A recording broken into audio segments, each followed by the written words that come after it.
Oh my goodness, y'all, I just tried to start the vlog off for today and I was just rambling, so I seriously think I'm gonna just make that a vlog because it's real life and it was like totally candid, and I was like, I should just share that. It's kind of, you know, I do that on Periscope a lot. I end up sharing, like I used to make these mom vlogs all the time where I would just kind of share my thoughts or what I was going through, and I don't really make those anymore because I started doing the same thing in my vlogs, and now I seem like I'm doing that on Periscope. It wasn't that I stopped, I just changed. And so long story short, I'm feeling anxious today. I'm anxious for my mom, of course, but I'm also really positive about that. Like, I'm feeling very confident that this is all going to be okay, and so I'm not as worried about that as you would think. But also my grandma, she, you know, has been having trouble all summer, and she's not cognitively, she's apparently just not doing great, so I'm a little worried about that. I keep thinking I need to get the kids up there. I want to get the kids up there because you never know. It could be a long time, it could not be a long time. I want to get them up there to see her.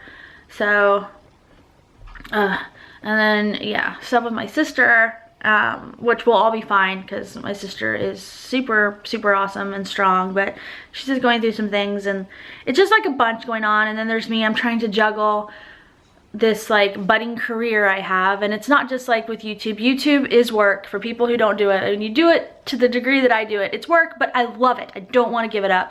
But I'm also doing side projects for other companies. I've started this like new venture. It's not that new. I've been doing it now for over a year, but it's taking off, and so I really am excited about it, and I don't necessarily like want to stop it, but at the same time, I don't know. So it's just a lot going on, and I'm trying to figure out how to still be mom and wife and sister and daughter and me and still be Courtney, and it's just it's a lot. So I'm feeling that today, you guys, but we are just going to dive into the day. I'm gonna have a happy heart about this day because I am lucky, I'm blessed that I'm here on this earth to have this kind of day, and it will be okay because it always is. I really believe that everything is always okay in the end. You just have to have trust or have faith or whatever it is. You know, I don't care, whatever you have, whatever it is that you have to have that to kind of get you through. So let's do this day, y'all. Let's make this day count. Let's do it right. Let's get started. Happy Wednesday, everybody. Welcome to the vlog.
Okay, they just called my mom back, but they won't let me go back there with her, so they're doing the mammogram and the ultrasounds right now. So here's to hoping. Courtney. I know, Mama. Okay. You'll be fine, no matter what. Okay. No matter what, because you know. At least this time they gave you a gown instead of that little crop top. That's true. Terrible robe top. Well, you're probably going to see more than you want to see. When I'm skinning like this, does it hurt?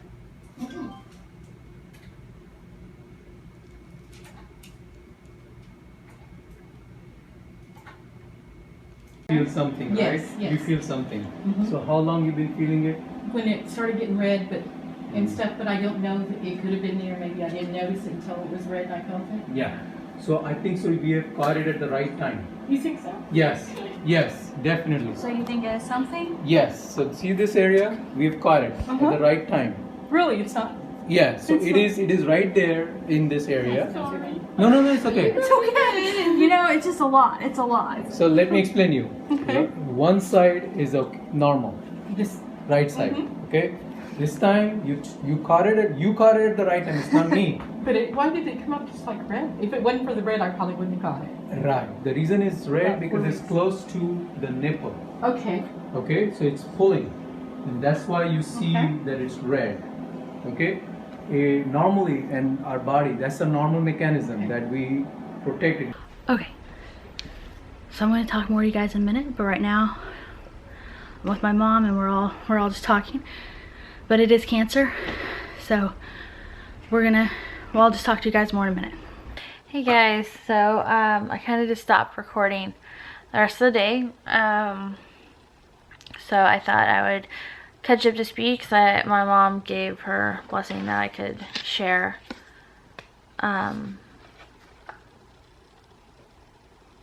So I'll just tell you guys exactly what happened, and that is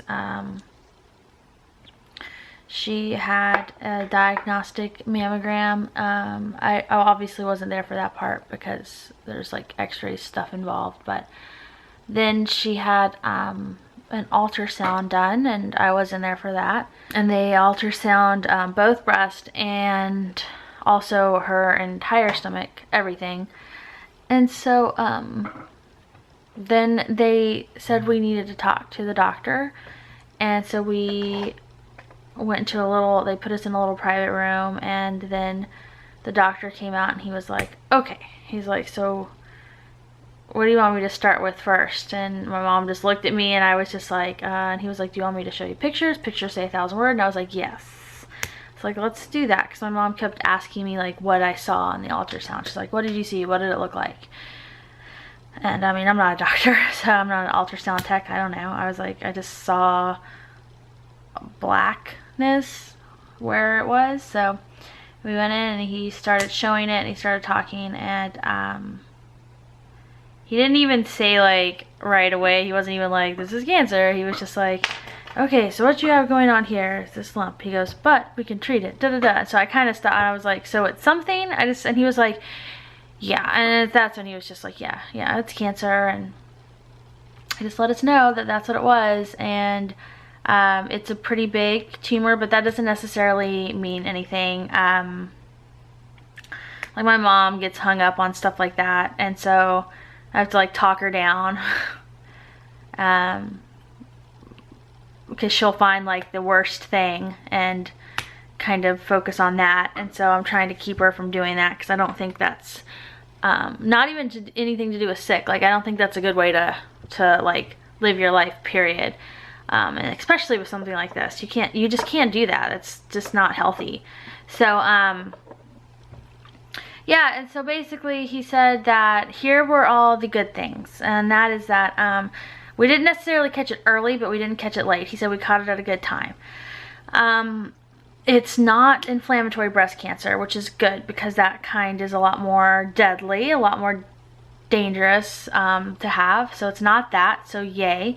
We were worried, my mom was worried it might be that, because she had what looked kind of like an infection on her breast, but it turns out that that was because the tumor, the lump, whatever it is, it's so big that it's like irritating her skin. But it turns out that that's a good thing, because if she hadn't noticed the redness, she wouldn't have felt the lump, she wouldn't have told me, and we might have still not known anything was going on.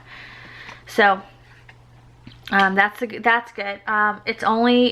There's nothing on the other breast. The other breast is perfectly fine. There's nothing in her stomach, so everything, it hasn't spread. One of her lymph nodes was activated. It was basically kind of like, it was activated. I don't know how else to say it, but it was basically, the doctor said that it was working. It was, her body had detected that this was happening and it was fighting it, and that it had kept it from spreading so far. And we've caught it before it has done any of that. So, eventually when you have cancer, like, your body can't fight it anymore. That's why the earlier you find it, the better, because your body does try to fight it at first, and so now we're fighting it too. So that was good. And yeah, and so he did kind of just basically straight up said, like, we're, you know, he's recommending that because it's a large mass, y'all, and at my mom's age, my grandmother also had breast cancer, my mom has breast cancer. He was just like, yeah, you're gonna talk to your oncologist, you're gonna have like a team of doctors basically, but he was like, yeah, you're pretty much gonna need to get a mastectomy done.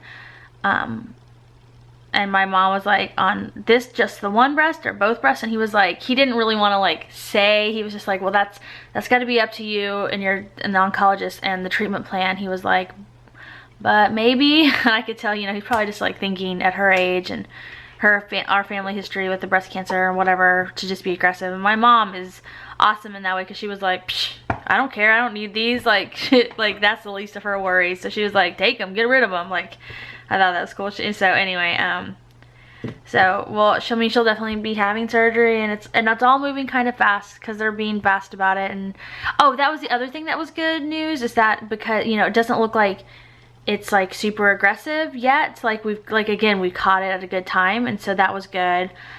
So yeah, so the plan is tomorrow we go back to her regular doctor. Her regular doctor is going to go over more in depth what they found, like talk about a little bit more. Then she sets my mom up with the oncologist and that team of doctors. We go to that team of doctors. I don't know when. I don't know if we'll go to them tomorrow. Probably not. We'll probably make an appointment and go see them in the next day or two after that.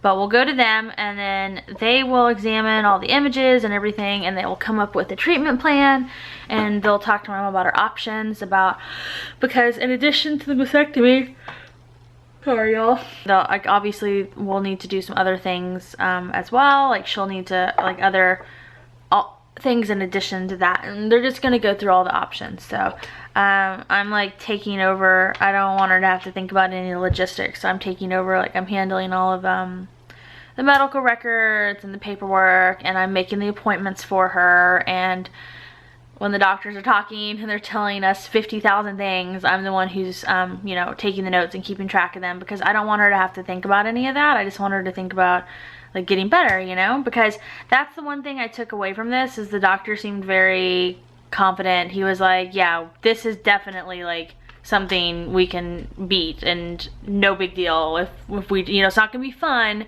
but we got this. I mean, he definitely was like that too. So I think right now our biggest challenge is just gonna be, like, one, keeping my mom positive, because like I said, and this is something she admits, so I know she won't mind that I'm saying this, but she admits it, is sometimes she does think of the worst case scenario instead of the best case scenario. And so I've got to try to keep her, reminding her when she kind of goes to a dark place, to be like, you can't put one foot in the grave. You have got, like, think of, like, the doctor was very, like, positive and encouraging and hopeful. Like, he was very much like, oh yes, this is what this is, but we got this. I was like, you got to think about that stuff. It's not fair to yourself or to anyone else for you not to, you know. So that's like my biggest, I think, challenge right now too, is just like keeping her head in the right spot, and, you know, being a shoulder to cry on, obviously, because it's sad, it's scary. Like, you know, I had to keep stressing to my mom, like, telling her to be positive does not mean I'm telling her not to be scared or not to worry, because I think that would be weird if she wasn't worried or scared, you know. And it's normal to cry. I mean, that's not something you want to get, but I also want to remind her that before she goes to dark places, to, you know, like there are so many positive things that doctor said. It could have been so much worse. We could have come in there with it too late. It could have spread. I mean, there's so many things that could be wrong, and that none of those things happen. So yeah, it sucks that this happens. I hate that this happened. I really wish she didn't have to go through this, but at the same time, it did happen. It's happening right now, and she's got a fighting chance. And I keep saying we because I feel like, you know, our family's close, and that's the good and the bad. You know, we're not just close when things are good, we're close when things are bad too. So it's all of us. All of us are going to deal with this, and all of us are going to attack this thing, and all of us are going to beat this thing. And that's just how it's going to be, because there's no other option. So alright guys, I'll keep you up to date. Like I said, my mom gave, like, you know, she actually likes that idea because she really likes the idea of lots of people out there who are praying, or positive thoughts if prayer's not your thing, and things like that. So that's important to her, and I wanted you guys to know how much it means to her.